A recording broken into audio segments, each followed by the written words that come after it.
Vamos a pedirle a Dios que sea propicio a nosotros, nos auxilie, nos bendiga. Padre, estamos conscientes de tu presencia entre nosotros porque lo has prometido. Y también porque sabemos la gloriosa verdad que estás no solo con nosotros, sino también en nosotros. Señor, nosotros somos conscientes además de nuestra fragilidad, que separado de ti nada podemos hacer. Y pretendemos exponernos a tu palabra en este glorioso día que has apartado para que te adoremos públicamente. Pero este glorioso día donde tú te presentas de manera especial en tu pueblo y bendices de manera especial. Nosotros necesitamos esa bendición. Señor, hoy queremos tener la expectativa de tu siervo, el patriarca Jacob, rogándote que nos bendigas y hasta que no nos bendigas no te soltamos. Rogamos tu favor y tu bendición. Cámbianos en este día, visítanos poderosamente en este día y toca nuestros corazones para más gloria de tu nombre. Te lo imploramos en Cristo Jesús. Amén. ¿Me quitaste volumen? Me quedé ahí. Bien, vamos a recordar lo que hemos visto hasta aquí acerca de la seguridad de la salvación, la seguridad que puede tener el cristiano sobre la obra de gracia que Dios ha hecho en él.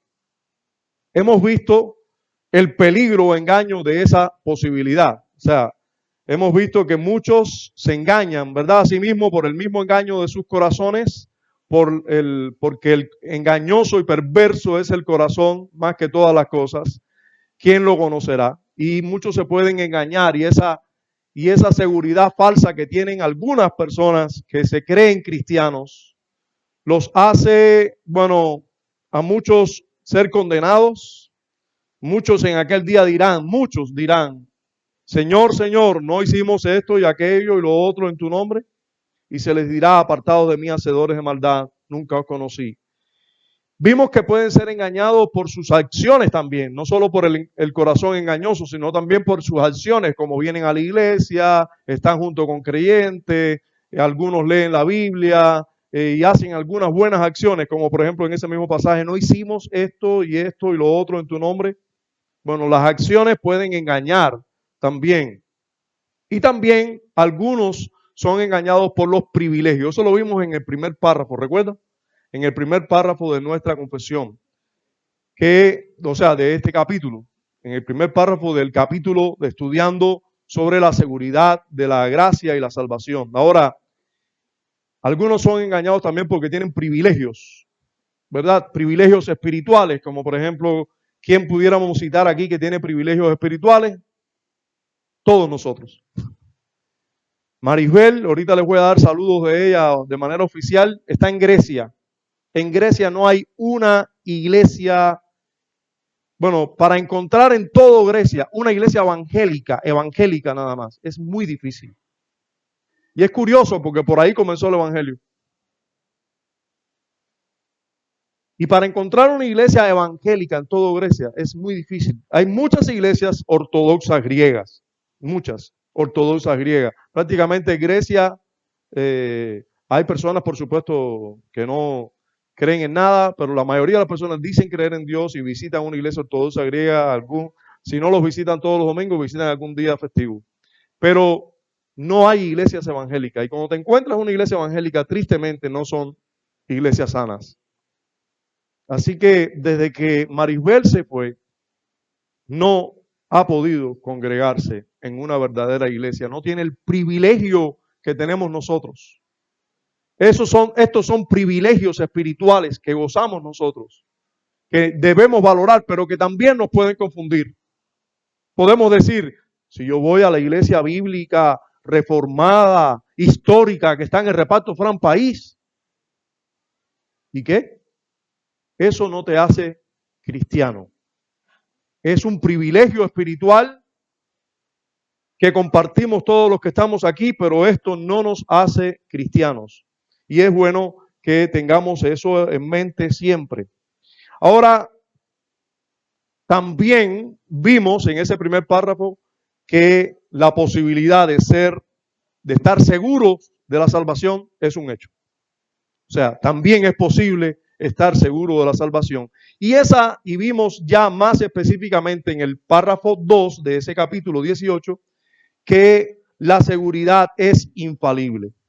Y vimos ese hecho expresado negativamente cuando el párrafo comienza diciendo: esta certeza de la gracia y la salvación no es un mero convencimiento conjetural y probable basado en una experiencia falible. O sea, no es que yo puedo hacerme idea o hacer conjeturas de que soy cristiano. No, puede ser. O sea, no es un mero hecho conjetural, no es una conjetura decir yo soy cristiano cuando realmente lo soy.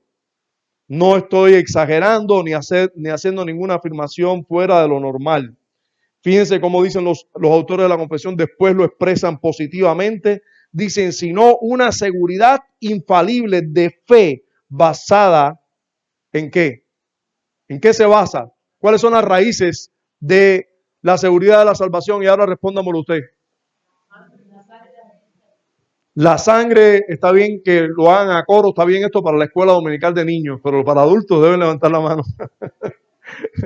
Yo creo que ya los niños levantan la mano y solo hay uno que sabotea siempre por ahí. Cuando otro levanta la mano y dice, la sangre de Cristo. Entonces, sí, ya eso lo respondieron a coro, la sangre y la justicia de Cristo, ¿verdad? Se fundamenta la seguridad de la salvación porque sabemos Cristo murió en nuestro lugar, pero ahora no en nuestro lugar, en lugar de todos los hombres o en lugar de los hombres, sino en mi lugar.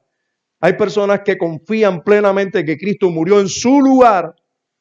O sea, no se hacen la idea, es que están seguros que Cristo murió en su lugar, que la justicia de Cristo fue puesta a su cuenta y que Cristo llevó todos sus pecados. Y en eso descansan. Y solo en eso descansan. En la justicia de Cristo revelada en el Evangelio. También, ¿cuál es otra seguridad o otra raíz infalible de esa seguridad? ¿Cuál es? A ver, Sila. La evidencia interna del Espíritu, o sea, el testimonio del Espíritu de Dios en la persona. Y hermanos, eso no es algo conjetural, no es algo infalible, no es algo falible, es algo infalible. Si el Espíritu de Dios está en ti, Él va a evidenciar poderosamente que está en ti. Él va a evidenciar poderosamente que está en ti. Es el Espíritu de Dios. Si el Espíritu de Dios está en una persona, no puede ser esto un misterio para esta persona. No puede ser esto algo imperceptible para la persona. Es el Espíritu de Dios en ti. No te puede dejar vivir sin que tú lo notes. Por eso un verdadero creyente está seguro porque el Espíritu da testimonio a su espíritu de que es un hijo de Dios. Porque no hay un pecado que se le pase al Espíritu. Porque no hay una buena obra que no te presente el Espíritu arriba, hazla. A la que te inquieta y te da el gozo de hacerla. No la haces por otras personas, la haces para la gloria de Dios y porque el Espíritu de Dios te inquieta a ellos. Él te da testimonio, Él da testimonio a tu espíritu de que eres su hijo. Y también las gracias que están presentes en cada verdadero creyente, las gracias que están presentes en verdadero creyente, los autores de la confesión, dice así, basada también en la evidencia interna de aquellas virtudes del Espíritu. Virtudes, o sea, esas gracias que el Espíritu te da, amor, gozo en medio incluso de la aflicción, amor por otras personas, amor por los perdidos, amor por tus hermanos, esas evidencias internas. Y todo esto son frutos de su infalibilidad. Por eso los frutos que dan son santidad y piedad, ¿verdad? Da frutos, esta seguridad produce frutos. Uno vive ahora para Dios. Ya que Dios me salvó, podemos decir, como he dicho en varias ocasiones, y es un verso que a mí me encanta, el amor de Cristo me constriñe. Si Dios me ha amado, sí, yo estoy con Él y Él está conmigo. Si Él me ha salvado y está ahí conmigo dando testimonio que yo soy su hijo, su amor me constriñe. Pensando esto, que si uno murió por nosotros, ya luego lo que vivimos no vivimos para nosotros, sino que vivimos para aquel que murió por nosotros. Entonces, el fruto de eso siempre va a ser santidad, siempre va a ser vivir para Dios, siempre va a ser una vida santa. Bien, hoy veremos en el párrafo 3 que la seguridad se puede alcanzar, es alcanzable la seguridad. Y vamos a ver por qué decimos que la seguridad es alcanzable. Miren cómo dicen los autores de la confesión en este párrafo. Sí. Dice así, a ver, los que no tienen confesión, lo pueden ver aquí. Esta seguridad infalible de la gracia y la salvación no pertenece tanto a la esencia de la fe. No pertenece tanto a la esencia de la fe. Y vamos a ver por qué ellos dicen esto. Sino que un verdadero creyente puede tener que esperar mucho tiempo y entrar en conflicto con muchas dificultades antes de ser partícipe de tal seguridad. ¿Se dieron cuenta de lo que dice? Casi que ahí tú no puedes ver el párrafo, ¿no? ¿Sí? ¿Lo ves? Lo que están diciendo los autores de la confesión es lo siguiente. Tú crees hoy y mañana estás seguro de que eres salvo, no necesariamente. Porque no necesariamente viene la seguridad de la salvación acompañado de la fe salvadora. Tú eres salvo, sí, pero necesitas ganar en seguridad de salvación. O sea, tú puedes creer hoy para salvación, creíste, y ya por eso dice que no es tanto la esencia de la fe. Tú puedes creer para salvación y sin embargo no tener mucha seguridad de que eres salvo. Puede que pase un tiempo o tenga que pasar un tiempo para que ganes en seguridad de salvación. Puede que tenga que pasar un tiempo. A ver, fíjense las palabras que usan los autores de la confesión, porque esto no se cumple 100% en todas las conversiones. No se cumple 100% en todas las conversiones. Fíjense que dice que esa gracia y salvación no pertenece tanto a la esencia de la fe. Quiere decir que un poco sí. Tanto no, pero un poco sí. O sea, puede que tú seas salvo y hoy y mañana estés seguro de tu salvación y vivas toda la vida aumentando en esa seguridad, pero ya eres seguro. Algunos, pero no todos. No todos los que creen. Fíjate, por eso es que dice que puede tener que esperar mucho tiempo y entrar en conflicto con muchas dificultades antes de ser partícipe de tal seguridad, pero dice puede ser. No todos los creyentes viven esto, pero muchos creyentes sí puede que tengan que pasar por esto. Pero se dan cuenta por qué estamos hablando de seguridad alcanzable, porque no siempre la tenemos nada más que creemos, sino que se alcanza con el tiempo. Siguen diciendo los autores, sin embargo, al ser capacitado por el Espíritu para conocer las cosas que le son dadas libre y gratuitamente por Dios, o sea, todos los verdaderos creyentes son capacitados por el Espíritu para que puedan entender todo lo que han recibido de parte de Dios, ¿verdad? Entonces ellos dicen, como todos somos capacitados por el Espíritu de Dios para conocer las cosas que nos han sido dadas libre y gratuitamente por Dios, puede alcanzarla, o sea, la seguridad puede alcanzarla sin una revelación extraordinaria.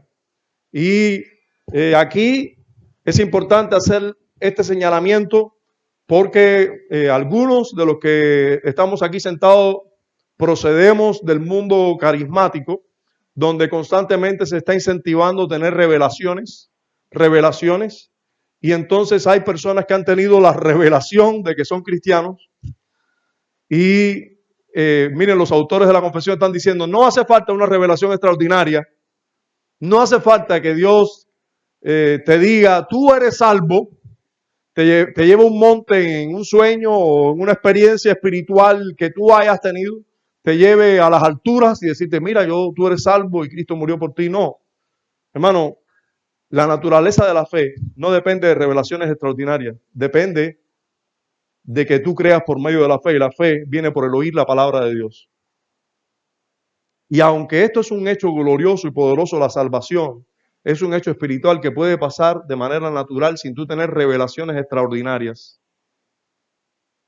No hay que tener revelaciones extraordinarias. Simplemente Dios se revela a tu vida salvíficamente mostrando tus pecados y mostrándote que Cristo es la solución de ellos, haciéndote mirar con fe a Él para salvación.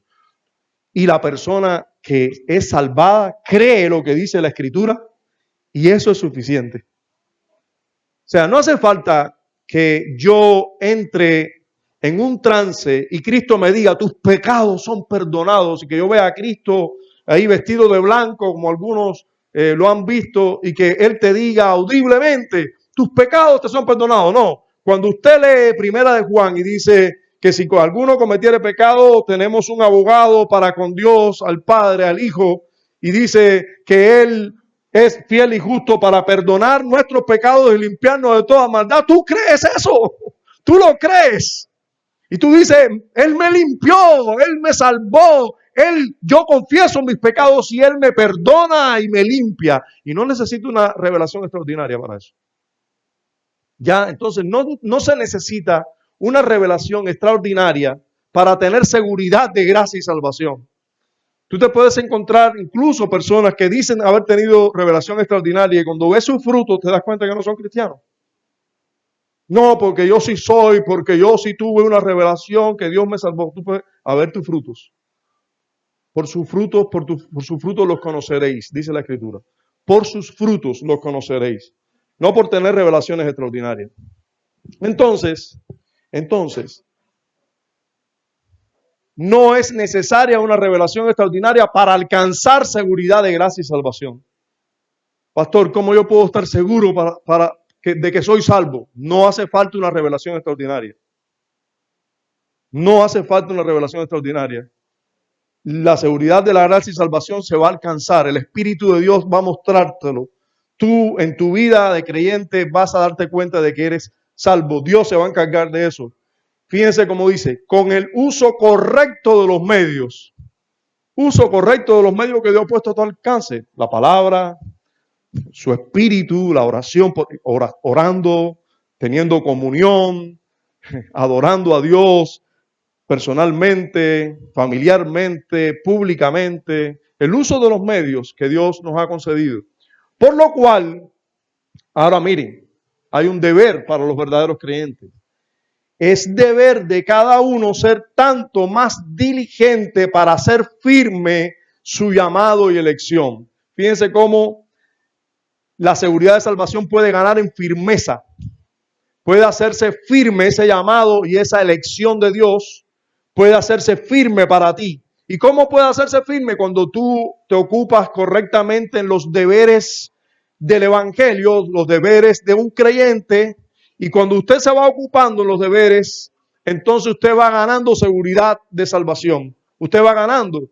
Por eso dice, es deber, por lo cual es deber de cada uno ser tanto más diligente para hacer firme su llamado y elección, para que por este medio, o sea, haciendo uso de los medios correctos, su corazón se ensanche en paz y gozo en el Espíritu Santo, en amor y gratitud a Dios y en fortaleza y alegría en los deberes de la obediencia, que son los frutos propios de esta seguridad. Cuando usted anda correctamente como un verdadero creyente, usted dice, parece que soy cristiano.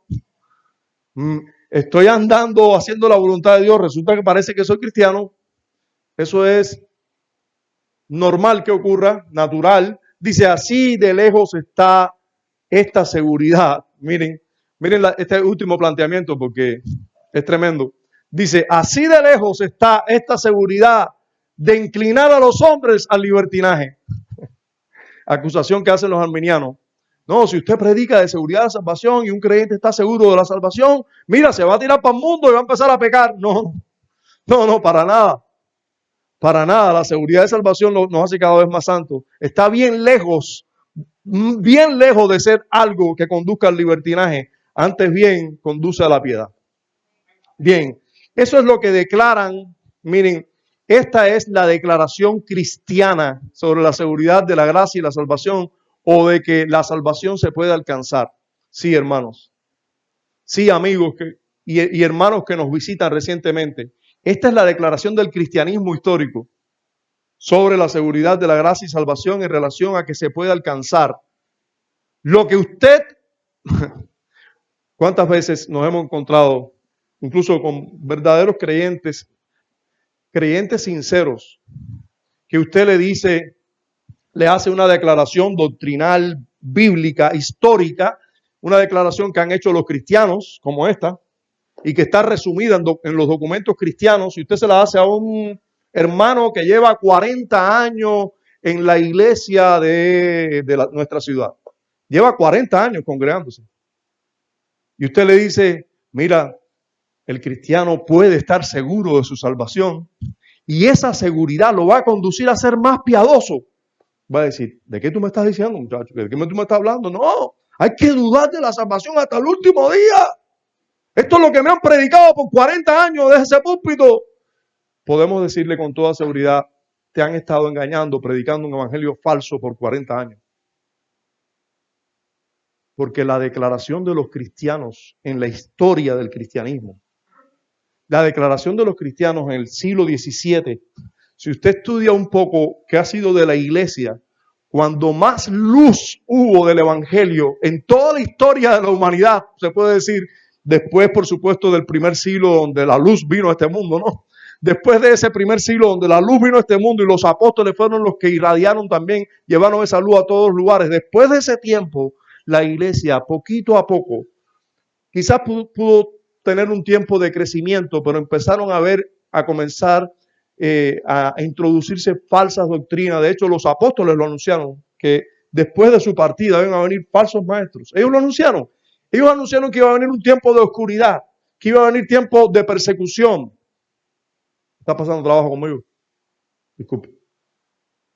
El editor me está diciendo que no me puedo mover de aquí del púlpito. Tengo que ser reformado y quedarme aquí, detrás del púlpito. Pero yo lo hago por amor a los que están por aquí, que no me ven desde aquí. Entonces, el asunto es que hacer una declaración como esta, esto es una declaración del tiempo de más luz, que la iglesia gozó de mucha luz. Fíjense que uno de los lemas que describe la reforma apostólica, la reforma cristiana o la reforma que fue una verdadera reforma en la historia del cristianismo. Una de las frases que define esto es post tenebras lux. Es una frase en latín que dice después de las tinieblas, luz. El mundo cristiano estuvo en tinieblas en toda la era católico-romana, donde floreció el catolicismo romano. Nosotros podemos ver en la historia que hubo grandes tinieblas. Sin embargo, recién conmemoramos el año 507 de el comienzo de la Reforma, con el suceso histórico de Martín Lutero clavando las 95 tesis en Wittenberg, y que Dios usó eso muy providencialmente para que estallara toda una reforma en todo, en Alemania, en Inglaterra y en muchos lugares del mundo a la vez, en toda Europa. Y esa reforma, fíjense, comenzó en 1517, pero en 1689 lo que hubo fue un aumento de más luz, más luz, más luz, más luz. Y estas confesiones históricas surgieron en el tiempo de más luz. Dios sacó a la luz las verdades de su palabra y las puso bien en alto. Y Dios hizo que esas verdades quedaran plasmadas por escrito para que no se perdiera esa luz. Hoy nosotros, siglos después, podemos disfrutar de esa luz que está plasmada en los resúmenes doctrinales de las iglesias, de todas las iglesias sanas de ese tiempo de mucha luz. Y hoy te encuentras a un creyente que visita una iglesia evangélica y cree lo contrario a lo que los cristianos siempre han creído. Y allí se fajan y pelean, pero hermanos, están fajados y peleados contra el evangelio. Por eso, oremos por ellos, porque muchos de ellos que están así fajados son nuestros hermanos. Muchos de ellos son nuestros hermanos. Pero nosotros no debemos ignorar también que las falsas doctrinas son también una obra de la carne. ¿A quién le gusta la falsa doctrina? A un no cristiano y al diablo, a la carne. Entonces eso prospera en lugares donde hay personas que no son cristianas. Un verdadero cristiano, usted le enseña el evangelio y se queda así. Y dice, espérate, ¿cómo es eso? ¿Que Dios me escogió antes de la fundación del mundo? Comienza a agradarle esa verdad. Y luego dice que no hay mérito ninguno para mí en la salvación, que todo es de Dios. Dice, es que ha sido así, eso es verdad. Comienza a darse cuenta que lo que dice la Biblia, que es el evangelio, es la verdad que él ha vivido. Y comienza a aceptar esas verdades y las abraza y las ama. Porque es el verdadero evangelio. Ahora, una persona no regenerada odia la verdad. Odia la verdad. Se oponen a la verdad al punto de que la odian. Y en este sentido tenemos que decir, aunque creemos que hay verdaderos creyentes en muchas de las congregaciones que nos rodean, creemos que hay verdaderos creyentes allí, también creemos que hay muchas falsas conversiones allí. Y les aseguro que hasta que una persona no se exponga a la verdad por algún tiempo, tú no sabes qué cosa es. No sabes qué cosa es. Te aseguro que parecen cristianos. ¿Cuántos de ustedes han tenido amistad con un ruselista? O con un, vamos a decir, un ruselista serio, porque hay ruselistas que realmente no son serios. Son una cosa cuando están ¿cómo le llaman ellos? La asamblea o, bueno, en el salón del reino, y otra cosa cuando están en sus casas. Y eso pasa también con muchas personas que se dicen cristianos, ¿no? Pero bueno, también hay falsos ruselistas, pero hay ruselistas que se lo creen de verdad y que tienen vidas familiares bastante ordenadas, porque hay cosas que ordenan por las escrituras. Tienen una vida moral que usted dice, bueno, esta persona, ¿qué diferencia tiene de fulanito que es cristiano y que está en mi iglesia? No, es que es mejor que fulanito. Y usted dice, ¿este hombre es cristiano? ¿O esta mujer es cristiana? Mira cómo se sujeta a su esposo, mira cómo cría a sus hijos en disciplina. Y usted dice, ¿es cristiano? Y entonces yo pregunto, ¿y con lo que confiesa tú puedes decir que es cristiano? Confiesa que Jesús no es Dios. Confiesa que Dios no es un Dios trino. Confiesa que es salvo porque predica y se mantiene en la organización de los ruselistas. O sea, no, su confianza no está en Cristo, su salvación no está en las personas de Cristo. Aunque digan que Cristo es el Salvador. Su salvación depende de cuánto predica, de cuánto se permanecen en la organización, que es la única organización que salva. Imagínense, su fe no es en el evangelio, aunque dicen creer el evangelio también, pero es todo distorsionado, no es una fe verdadera. Sin embargo, parecen cristianos. Entonces hay personas por ahí que parecen cristianos. Usted los ve, pero mientras esté exponiéndose a un evangelio falso, tú no sabes qué cosas son. No sabes qué son, aunque parezcan cristianos. Y yo les voy a poner un ejemplo sencillito para comenzar la clase porque me he desviado. Usted va a un joyero y usted va con dos cadenas que parecen de oro. Las dos están idénticas, doradas, lindísimas, brillosas. Y él las toma aquí y puede decir, un joyero a lo mejor de mucha experiencia, a lo mejor de verlas te lo dice, ¿no? Te dice esto es oro, esto no. Pero si se parece mucho, hace así y las pone ahí. Las dos parecen. Pero si él le echa agua a las dos, permanecen iguales las dos.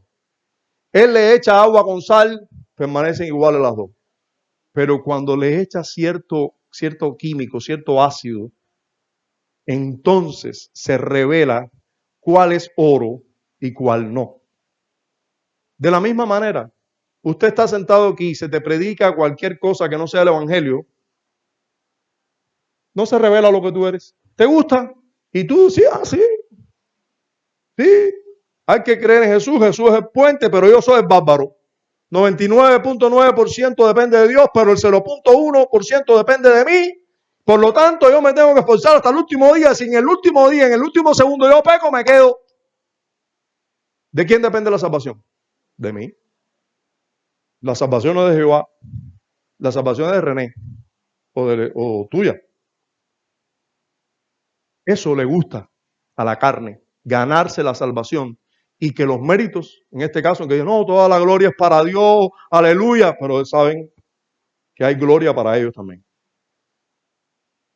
Y todos, en resumidas cuentas, tienen que su oración, la oración de un arminiano, necesariamente, consecuentemente por su doctrina es: Señor, qué bueno que yo no soy como mi vecino, porque yo sí voy a la iglesia, yo sí creo en el Señor Jesucristo, yo sí.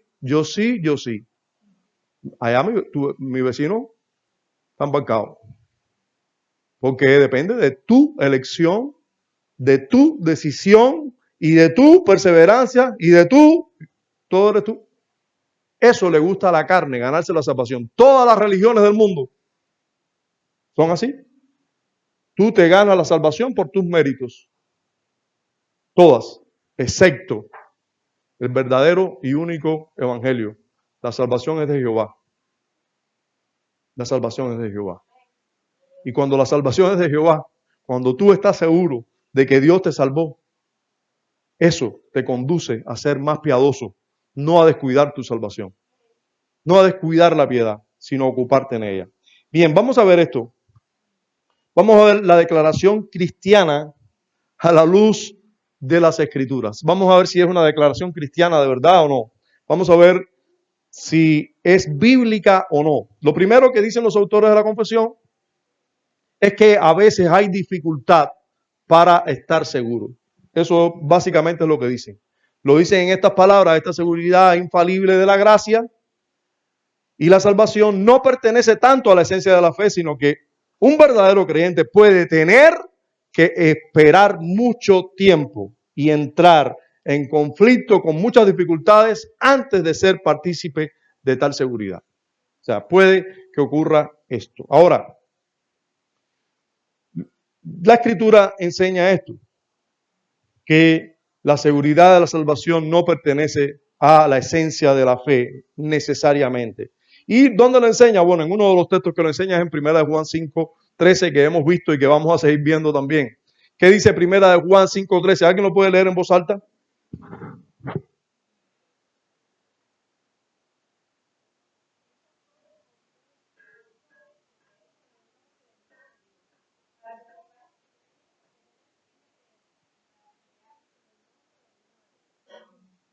Amén. Fíjense como el apóstol Juan le dice a verdaderos creyentes. ¿Ya eran creyentes estas personas, sí o no? Sí, ¿verdad? Ya eran creyentes. Y esas personas que ya eran creyentes, Juan les dice que deben ganar en seguridad de salvación.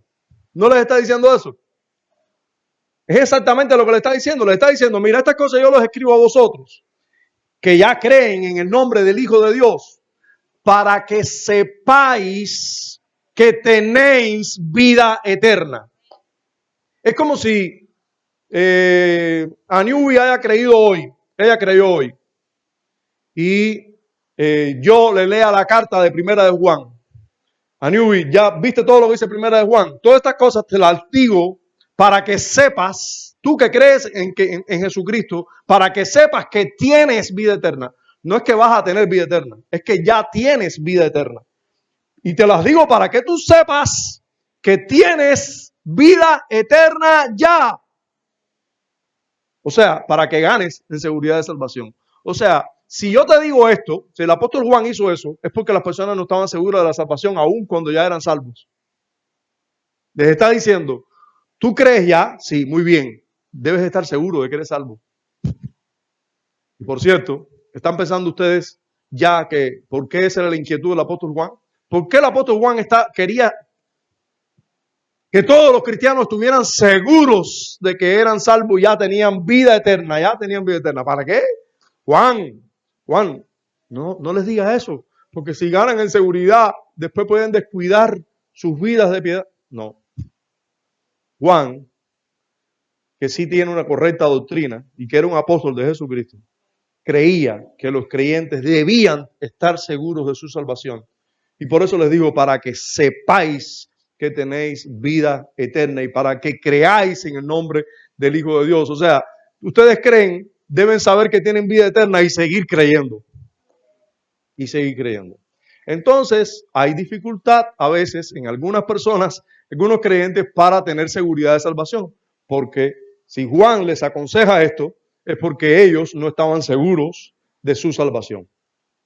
¿Entienden? ¿Sí? Ustedes son inteligentes. Sí. Hay un libro de John McDowell que dice, no dejes tu cerebro en casa. No lo dejes en la puerta, ¿no? No lo dejes en la puerta. Entra con tu cerebro para acá. Aquí hay que pensar. O sea, realmente yo creo que esto no es un asunto de tener fe ciega. Yo creo que la fe se fundamenta en un verdadero conocimiento de lo que es la verdad, de lo que Dios nos ha revelado. Dios se ha revelado a nosotros, se ha revelado a nosotros de manera gloriosa en la creación, ¿verdad? Dios se revela en la creación, Dios se muestra en la creación. Basta que usted mire alrededor, nacimiento del sol, cómo se oculta la plenitud de él, todo lo que hace, las flores, qué sé yo, cualquier árbol. Yo siempre digo las matas de mango, el mango, el aguacate. ¿Quién hizo eso tan rico? Bueno, Dios se revela así claramente en la creación. Cuando usted ve un cuadro bello que le llama la atención, usted dice, oye, ¿quién pintó eso? Toda composición, toda creación te habla de un creador. Y la creación, hermanos, nos habla del creador. Hay alguien detrás de eso. Pero así Dios se ha revelado a todo el mundo. Pero Dios se ha revelado también por medio de su palabra escrita. Él se ha revelado, le ha placido revelarse de esa manera. Y por eso es que usted ha visto que de manera gloriosa este libro ha trascendido la historia. Este libro ha trascendido a todos sus enemigos y todos los intentos de desaparecerlo.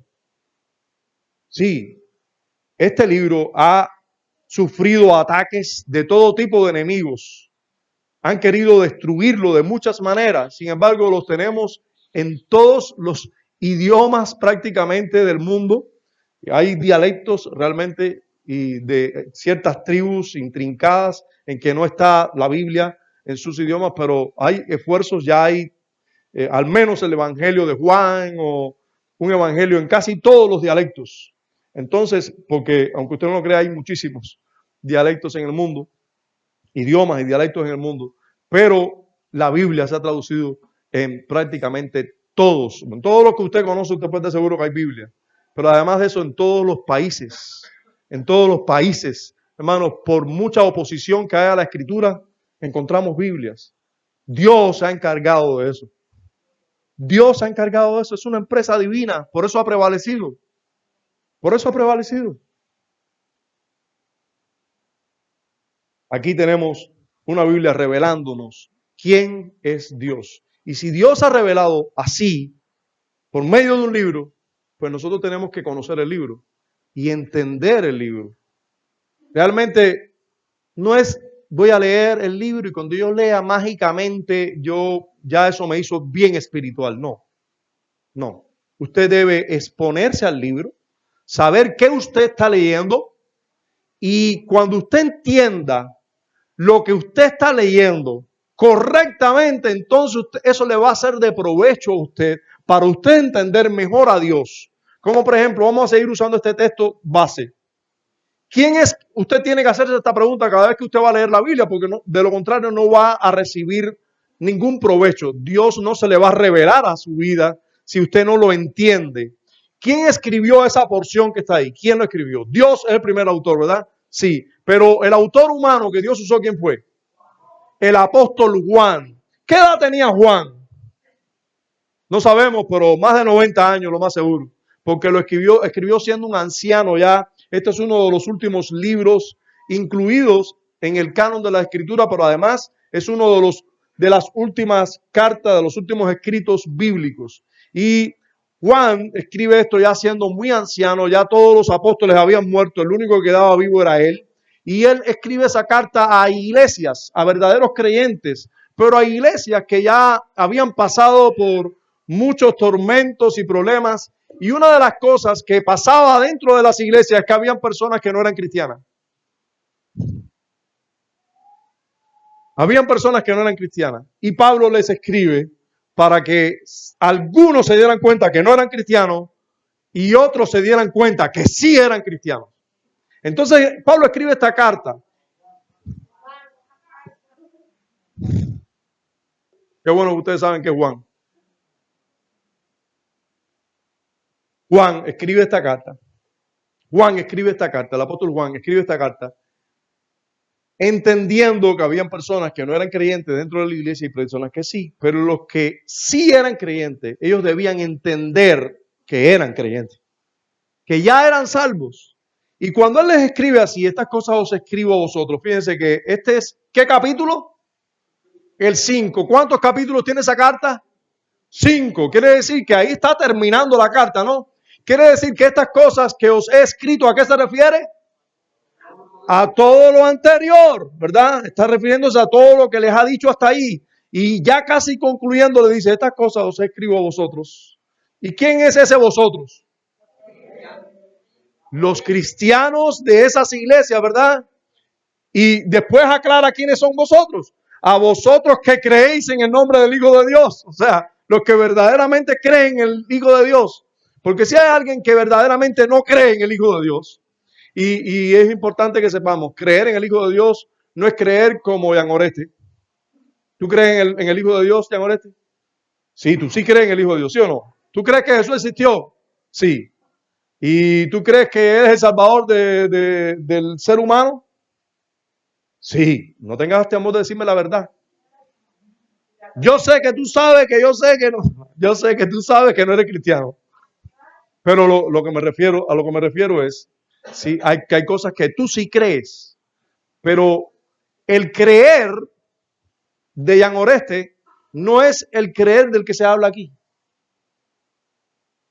Yo sé que algunos están asustados porque yo le estoy diciendo que Jan Oreste no es cristiano. A ver, Jan Oreste, ¿tú eres cristiano? Dilo en voz alta.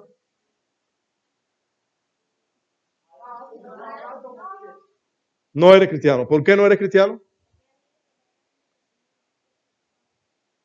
¿No has creído?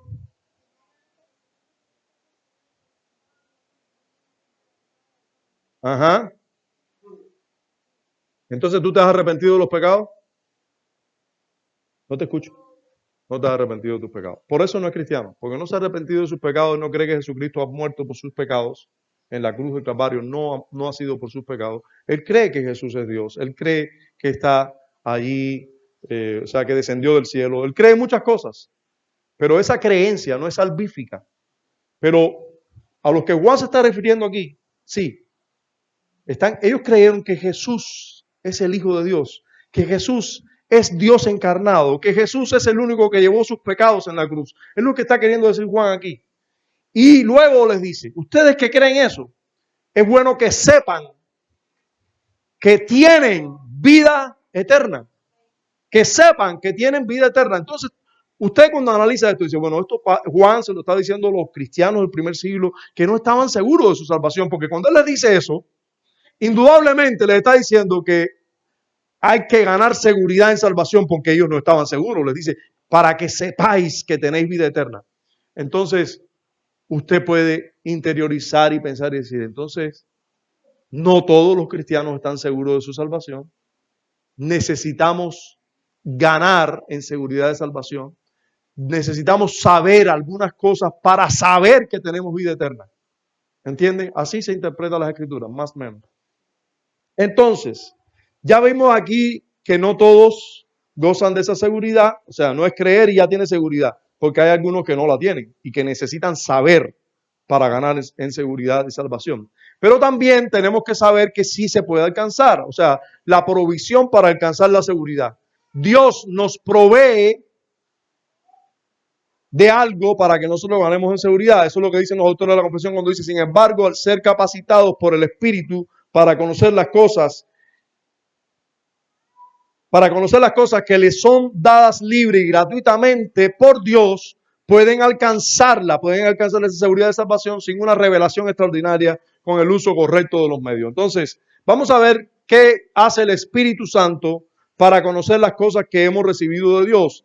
El Espíritu Santo nos capacita para que sepamos las cosas que hemos recibido de Dios, dicen los autores de la confesión. Eso lo dirá la Biblia, es lo importante. Eso dice el cristianismo histórico, pero ¿y la Biblia qué dice? Bueno, esta iglesia, los miembros de esta iglesia, ya nos dimos cuenta que todo lo que ellos dicen es bíblico. Y por eso es nuestra confesión también. Pero yo sé que hay muchos aquí que no están seguros como nosotros de eso. Por eso les traemos aquí todas las pruebas bíblicas para que veamos que podemos decir amén cada vez que leemos un párrafo de la confesión, porque es lo que enseña la Biblia y está resumido en esas declaraciones históricas.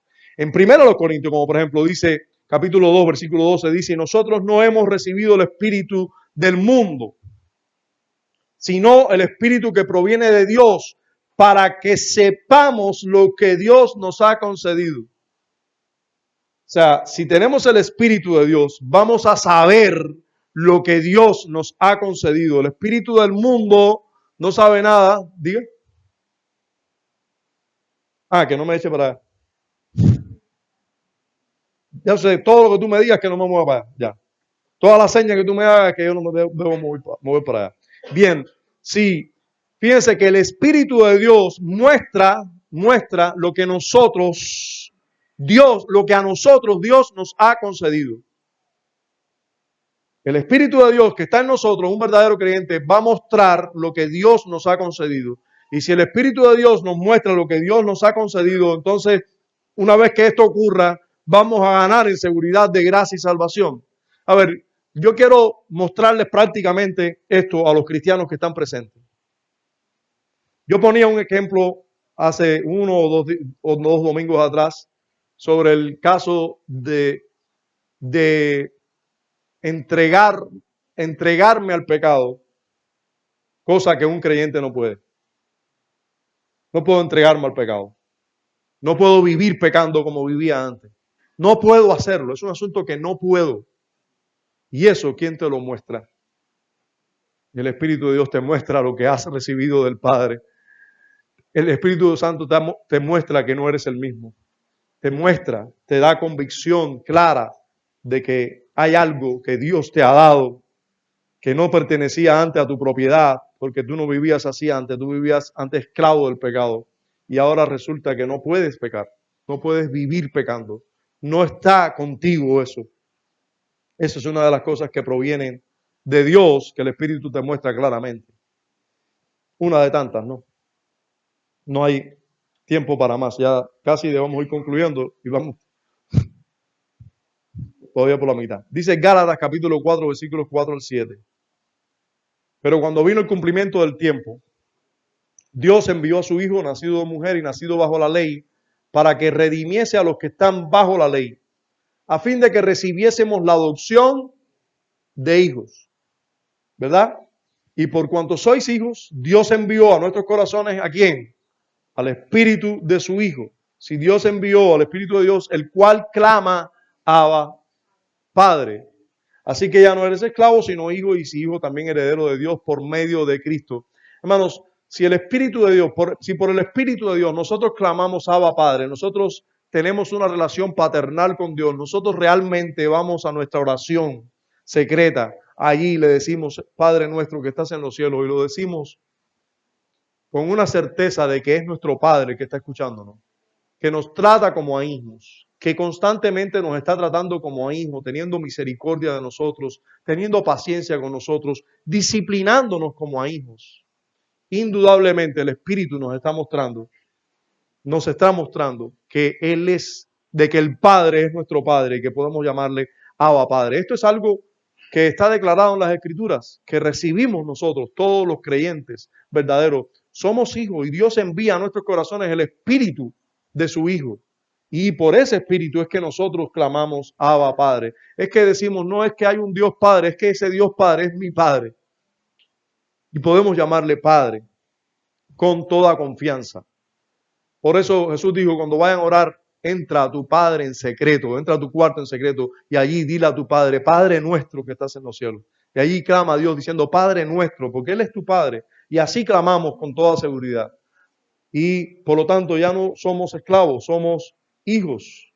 Y eso es un testimonio que el Espíritu hace a nosotros. También en Efesios capítulo 3 encontramos algo similar. Los versos 14 al 19 dicen, por esta causa doblo mis rodillas ante el Padre de nuestro Señor Jesucristo, hablando del apóstol Pablo, ahora sí es Pablo, no es Juan, de quien toma nombre toda familia en los cielos y en la tierra, para que os dé, conforme a las riquezas de su gloria, el ser fortalecidos con poder en el hombre interior por su espíritu. Fíjense que todo hombre, todo verdadero creyente va a ser fortalecido en el hombre interior por el Espíritu de Dios, para que habite Cristo por la fe en vuestros corazones, a fin de que arraigados y cimentados en amor, seáis plenamente capaces de comprender con todos los santos cuál sea la anchura, la longitud, la profundidad y la altura, y de conocer el amor de Cristo, que excede a todo conocimiento, para que seáis llenos de toda la plenitud de Dios. Si ustedes se dan cuenta aquí, el apóstol Pablo está orando porque los cristianos reciban de Dios el testimonio espiritual del amor de Dios en sus corazones. Y eso lo hace, fíjense, que seáis llenos del Espíritu, con poder interior por su Espíritu. ¿Pero para qué? Para que una vez que estés lleno del Espíritu de Dios y del poder del Espíritu de Dios, entonces esa habitación de Cristo poderosa en sus corazones, ¿qué es lo que dice? ¿A fin de qué? ¿Qué es lo que logra? ¿Qué es lo que se alcanza con esto? Que estemos arraigados y cimentados en amor. Estemos tan firmemente confirmados y poderosamente establecidos y seguros en amor. Y entonces ya podemos hasta comprender con todos los santos cuál sea toda la profundidad, la altura, la anchura del amor de Dios. O sea que podemos estar conscientes del amor que ha sido derramado en nosotros, que ha sido vertido en nosotros cuando Cristo murió por nosotros. Somos conscientes de eso, pero todo eso lo somos conscientes por el Espíritu de Dios. Es el Espíritu que da testimonio de eso, de que Dios nos ha amado, nos ha perdonado. Eso es una obra gloriosa del Espíritu de Dios. También los autores dicen, recuerdan, no por una revelación extraordinaria, sino por el uso adecuado de los medios. Segunda de Pedro, la segunda carta del apóstol Pedro, en el capítulo 1, miren cómo dice, vosotros también poniendo toda diligencia. Yo pregunto, ¿qué cosa es esto? Poner toda diligencia. Eso es esfuerzo personal, ¿sí o no? Sí. Es poner toda diligencia, es esfuerzo personal, pero en uso de medios no es, fíjense que dice, no dice, vosotros también, encerrándose en un cuarto y esperando una revelación extraordinaria, ¿dice eso? No. Poniendo toda diligencia, leyendo las escrituras, ocupándonos en amar a nuestros hermanos, en buscar a Dios personalmente, en oración, en lectura de la palabra, adorando a Dios públicamente, personalmente, familiarmente, exponiéndonos a todos los medios que Él nos ha dado, todo lo que Él nos ha enseñado, tomando la cena, todos los medios. Poner toda diligencia en eso, visitando a los hermanos, dedicándonos a vivir para Dios, haciendo todo para la gloria de Dios, ya sea que trabajemos secularmente o que vayamos a visitar a un enfermo o predicando el evangelio, todo debemos hacerlo para la gloria de Dios, haciendo todo. Eso es poner toda diligencia. También vosotros, poniendo toda diligencia por esto mismo, añadid a vuestra fe. O sea, ya tú tienes fe, ¿verdad? Ya tú tienes fe, ya tú creíste en el Señor Jesucristo. Bien, no te quedes ahí. Añade a la fe virtud. Pero a la virtud añade conocimiento. Y al conocimiento añádele dominio propio. O sea, trabaja en tu carácter, trabaja en acciones, trabaja en conocer más a Dios. Tienes que ser diligente en todo esto, ¿verdad? Al dominio propio, paciencia, o sea, más frutos. No es solo creer. Tú crees, pero eres una persona que espera en Dios pacientemente. Tú crees, pero eres una persona que tiene dominio propio. Realmente no te controla ninguna pasión. Bueno, pues mira, a ver, pídele a Dios eso. Trabaja en eso diligentemente. Añade a la fe virtudes. Añade a la virtud conocer más. Añade al conocer más, tener dominio propio. No te quedes solo en haber creído. O sea, hay que crecer una vez que se nace. Entonces tú naciste, tienes fe, una fe salvadora, gloria a Dios, pero añade a esa fe virtud, conocimiento, dominio propio, paciencia, y a la paciencia piedad, toda una vida piadosa. A la piedad, afecto fraternal. Ama a tus hermanos, busca, encuéntrate con ellos. No viva solo para ti, vive para ellos también. Al afecto fraternal, amor, que es quizás perfecto, más perfecto. Amor a Dios, al prójimo. Dice, porque cuando tú estés en esto ocupado, dice, porque si estas cosas están en vosotros, o sea, que tú estés diligentemente ocupado y creciendo, y abundan, no os dejarán estar ociosos ni sin fruto en cuanto al conocimiento de nuestro Señor Jesucristo. Claro, porque es que todas esas cosas se alcanzan en Cristo. Tú vas a tener que depender de Cristo todo el tiempo, entonces vas a conocer cada vez más a Cristo. Cuando tú no tienes paciencia, pero estás pidiendo por paciencia, lo que va a pasar, bueno, dice que la prueba es la que produce paciencia, así que Dios te va a mandar pruebas, y en esa prueba, ¿de quién tú vas a depender? De Cristo. Y entonces, cuando salgas de la prueba, vas a tener un poco más de paciencia y más conocimiento de Cristo. Y así pasa con el dominio propio. Usted no tiene dominio propio, hay áreas todavía de la vida que te dominan. Tu esposo te dice, yo soy una mujer sujeta a mi esposo. Pero cuando tu esposo hace una cosa que tú dices, pero qué bruto este hombre, chico, y cuando va y te dice, ven acá, mujer, ¿qué mujer ni mujer? Entonces ya, ¿dónde está el dominio propio? Le gritaste a tu esposo. Y lo mismo sucede, bueno, con los hijos, estás disciplinando a tus hijos en la molestación y la disciplina y la molestación del Señor, y usted sabe que debe tener con sus hijos también paciencia y dominio propio. No es que cuando sus hijos usted le dice, mira, no se toca el toma corriente, o no se grita, y ahí no se debe gritar. ¿Por qué? Porque gritar es señal de que tú eres el centro, que tú estás queriendo llamar la atención. Eso es egoísmo de tu corazón. Ese es el pecado que brota en ti. Tú gritas para que todo el mundo pare lo que esté haciendo y se concentre en ti. Eso es pecado. Y la próxima vez que tú grites, papá o mamá, te deben disciplinar. O sea, cuando tú grites, yo te voy a apartar y dar una nalgada fuerte para que tú sientas, porque Dios me pide que yo te discipline y que te haga mirar a Él. Pero cuando yo te doy una nalgada, yo también quiero darte un abrazo y un beso, porque yo te doy la nalgada porque te amo. Y Dios me dice que te dé la nalgada porque Dios también te está amando. Y entonces ya terminé con el niño, muy paciente y con mucho dominio propio, pero el niño gritó al lado mío y le dice, ¡rácata! Con la boca. Te dije que lo gritara. Porque resultó que me sorprendió yo viendo la novela y estaba en la parte que yo quería escuchar, el niño gritó. Entonces tú no estabas ocupada diligentemente en estas cosas. Tú estabas descuidando tu vida de piedad. Y ahí mismo no hay paciencia, ni dominio propio, ni nada. Y después que le diste la bofetada por donde lo agarraste, dijiste, Dios mío, ¿qué es esto?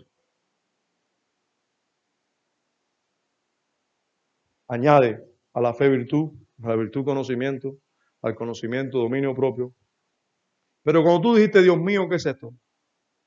Fuiste al Señor, pediste perdón, fuiste a donde estaba tu hijo y le dijiste, mira a mí, perdóname, porque tú gritaste y me desobedeciste y mostraste tu pecado, pero también mi pecado salió a la luz y por eso te di la bofetada. Y en todo esto, Cristo es revelado a tu vida y conoces más al Señor Jesucristo. Por eso es que dice, todo esto lleva al conocimiento de nuestro Señor Jesucristo. Todo eso lleva al conocimiento de nuestro Señor Jesucristo. Pero el que no tiene estas cosas, fíjense, ahora está hablando del que no se ocupa diligentemente. El que no tiene estas cosas tiene la vista muy corta, es ciego, habiendo olvidado la purificación de sus antiguos pecados, Por lo cual, hermanos, tanto más procurad estar firmes, hacer firme vuestra vocación y elección, haciendo lo que está arriba. Porque haciendo estas cosas no caeréis jamás. Porque de esta manera os será otorgada amplia y generosa entrada al reino eterno de nuestro Señor y Salvador Jesucristo. Hay que ocuparse. No con una revelación extraordinaria, ocupándonos de los medios, con los medios que Dios nos ha concedido de crecer espiritualmente y añadir a la fe virtud, a la virtud conocimiento, etcétera, etcétera. Debemos crecer en Cristo. Y todos tenemos ese deber. O sea, todos debemos crecer. Todos debemos crecer en seguridad. Todos debemos alcanzar la seguridad, porque si no lo alcanzamos, nos quedamos estáticos. Si nos quedamos estáticos, no va a faltar pecado en nosotros. Si no añadimos a la fe virtud, a la virtud conocimiento, el conocimiento dominio propio, si no nos ocupamos de esto, hermanos, lo que vamos a hacer, como yo le decía a un hermano recientemente, cuando uno no crece, no es que se quede estático, es que decrece. Cuando uno no se reforma o se conforma cada vez más a la estatura de Cristo y crece de gloria en gloria, usted lo que va a hacer es decrecer. Se deforma. O te reformas o te deformas, pero estático no vas a estar. No vas a estar. ¿Qué pasa con una persona que, vamos a suponer, hoy se queda en casa? ¿Crece o se mantiene estático? Hoy es el día de adoración. Dios nos manda a adorar públicamente. No, lo que hace es echar para atrás. Por eso cuando usted deja de venir un domingo porque le dolió la cabeza, el otro domingo le cuesta. Ese domingo tú querías venir, pero te dolía la cabeza. Vamos a ver si te quedaste estático o decreciste. Viene el otro domingo y ya no quieres venir.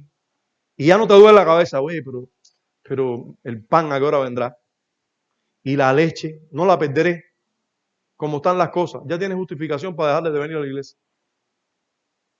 Entonces, ¿qué pasó en 2 semanas sin venir? ¿Te mantuviste estático? No, decreciste. Lo que hiciste fue ir para atrás.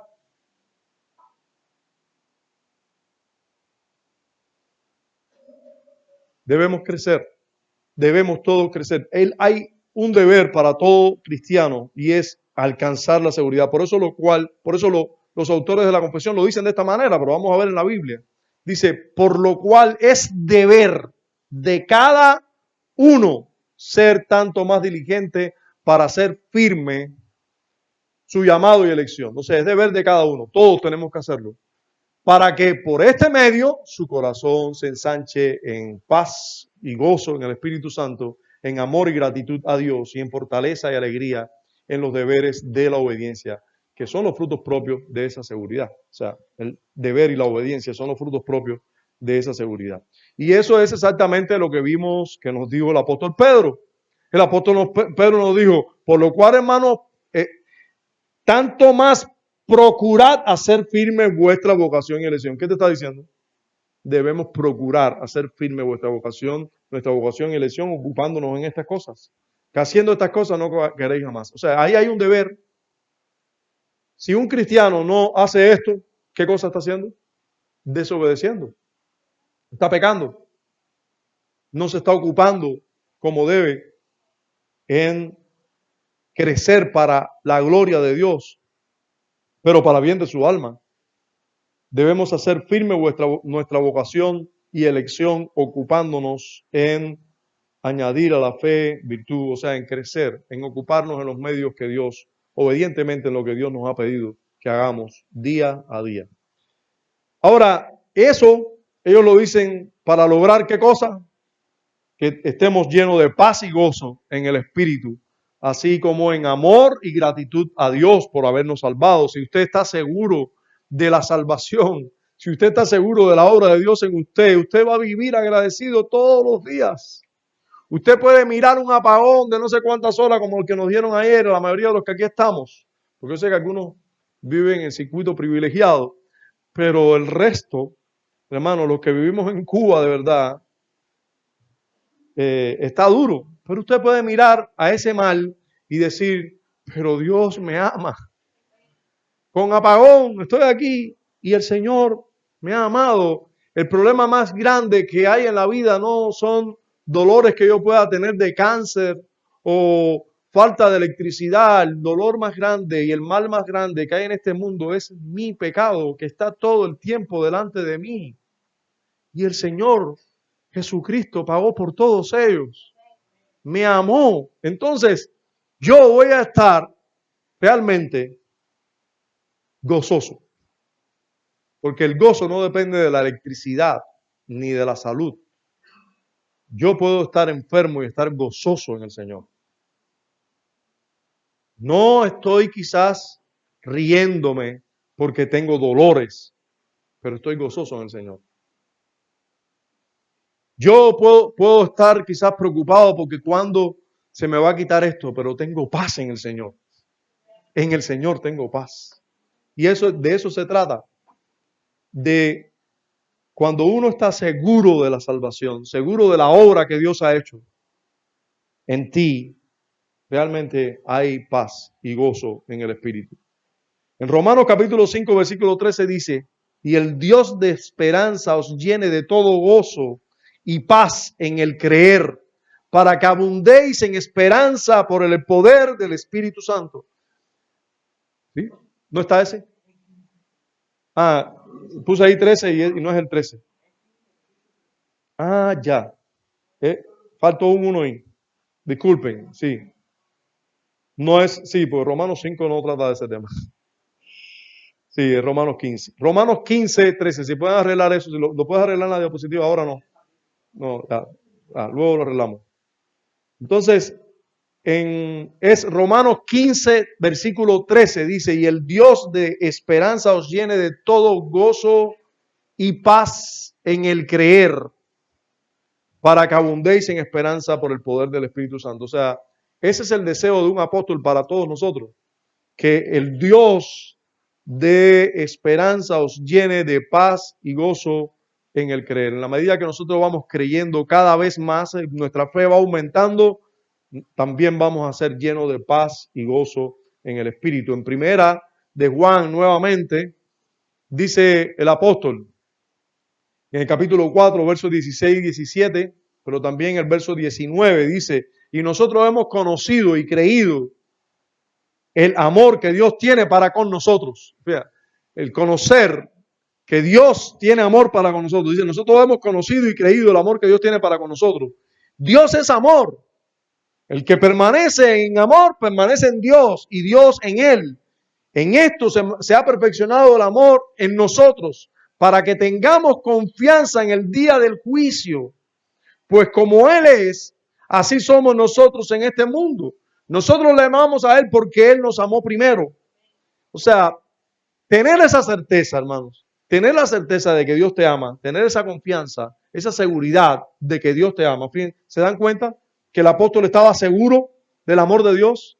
Pues él dice, yo he conocido y creído en el amor que Dios tiene para con nosotros. Eso le da seguridad. Eso es algo de lo cual él está seguro. Dios me ha amado. Y entonces dice, Dios es amor.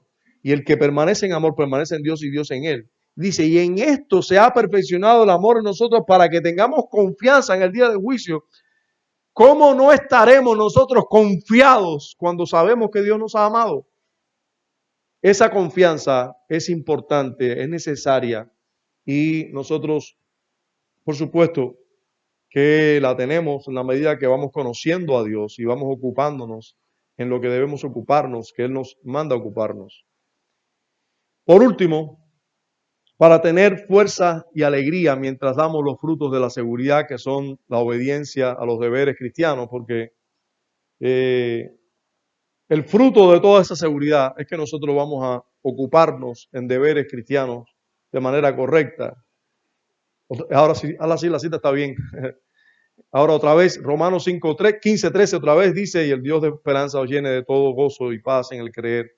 Este verso nuevamente respalda lo que estamos queriendo mostrar, porque cuando uno cree verdaderamente y crece en esa fe, pues uno va a estar lleno de frutos, gozo, paz, está lleno de frutos. En el Salmo 4, versículos 6 y 7 dice, muchos son los que dicen, ¿quién nos mostrará el bien? Alza sobre nosotros, oh Jehová, la luz de tu rostro. Tú diste alegría a mi corazón, mayor que la de ellos cuando abundaba su grano y su mosto. Al creyente no le hace falta tener abundancia de grano y mosto para tener alegría, ¿verdad? Dios nos da alegría, nos llena de alegría. El corazón, como dice aquí, tú traíste alegría a mi corazón. Esos son frutos de estar seguros de ser salvo. En Efesios capítulo 1, versículos 3 y 4 dice, bendito sea el Dios y Padre de nuestro Señor Jesucristo. ¿Qué dice el apóstol? Bendito sea el Dios y Padre de nuestro Señor Jesucristo. Pero, ¿qué cosa es eso? Una alabanza a Dios, ¿sí o no? Él alaba a Dios. Dice, bendito sea el Dios y Padre de nuestro Señor Jesucristo. Lo bendice, lo alaba a Él. Dice, que nos bendijo con toda bendición espiritual en los lugares celestiales en Cristo. O sea, cuando uno sabe lo que Dios hizo por uno, pues uno no tiene otra cosa que adorar. Adorar. ¿De dónde sale la alabanza del apóstol Pablo? De su conocimiento. Si Él nos bendijo con toda bendición espiritual. A ver, el apóstol Pablo estaba seguro de su salvación, ¿sí o no? Por eso usted encuentra al apóstol Pablo adorando a Dios de esa manera. Bendito sea el Dios y Padre de nuestro Señor Jesucristo, porque nos bendijo con toda bendición espiritual en las regiones celestiales en Cristo Jesús. Según nos escogió en Él antes de la fundación del mundo, para que fuésemos santos y sin manchas delante de Él. Ahora, note esto que es muy importante. El apóstol Pablo estaba seguro de su salvación. Estaba segurísimo.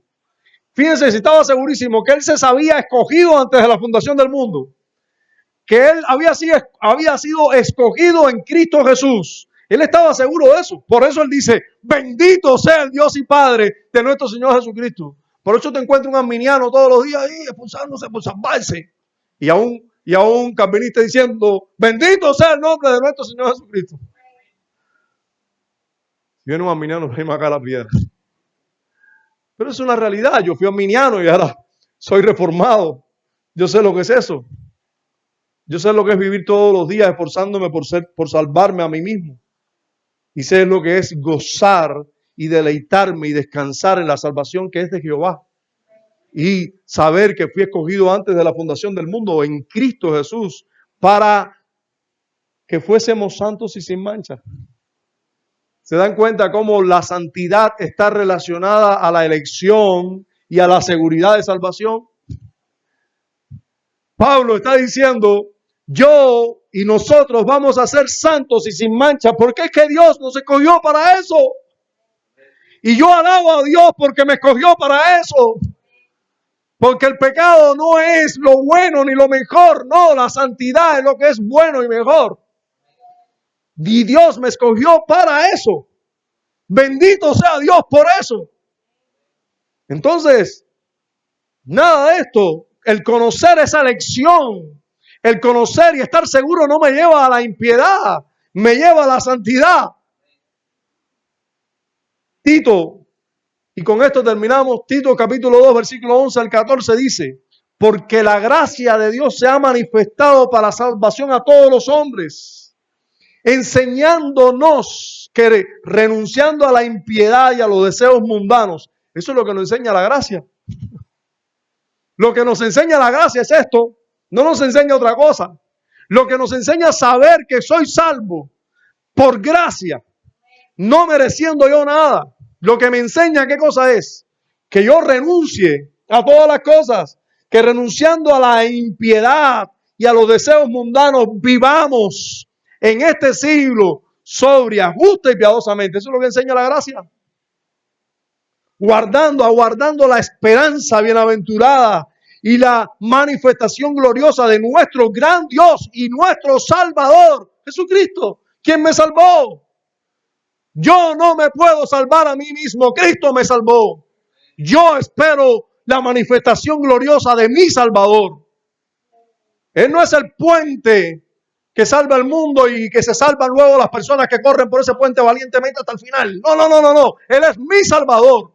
Y si hay un puente entre la maldad o la oscuridad y la luz, y si ese puente es Jesucristo, entonces yo estoy en ese puente. Yo no soy quien corre por el puente, yo soy parte del puente. Porque yo estoy en Cristo. Y Él es mi Salvador.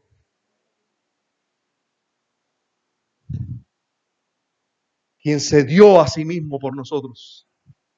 Él es mi Salvador, quien se dio a sí mismo por nosotros, para redimirnos, para comprarnos de toda iniquidad. Me compró de toda iniquidad, me rescató, pagó un precio para sacarme de la iniquidad y purificar para sí un pueblo propio, celoso de buenas obras. Un verdadero creyente es alguien celoso de buenas obras, no celoso de pecar. Es celoso de buenas obras. Él ha comprado ese pueblo para sí.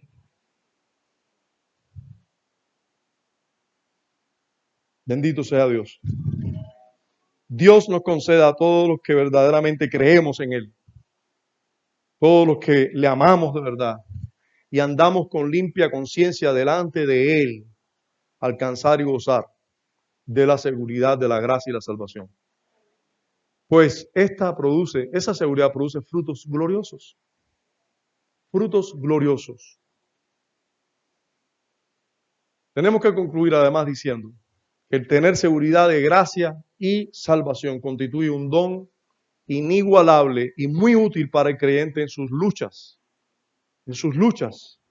con sus pecados, con sus maldades, con sus aflicciones, con sus pruebas y en su estancia en este mundo adverso. Saber que Dios te ha salvado, vivir día a día en este mundo que es contrario a una vida piadosa, que es contrario al cielo, que es contrario a Cristo, vivir en este mundo hostil, es de gran utilidad estar seguros de que Dios nos ha amado en Cristo Jesús. Esta gracia o este don de la seguridad de la gracia y la salvación debemos desearla, debemos buscarla, así como cuidarla también, como se cuida un tesoro muy valioso. Padre, gracias damos por traer a nuestros corazones, por tu Espíritu, con muchas evidencias, la seguridad de tu amor, de tu salvación, de la redención que has obrado en Cristo Jesús en nosotros. Gracias por ello. Gracias por todos los frutos que produce. Gracias en Cristo Jesús. Amén.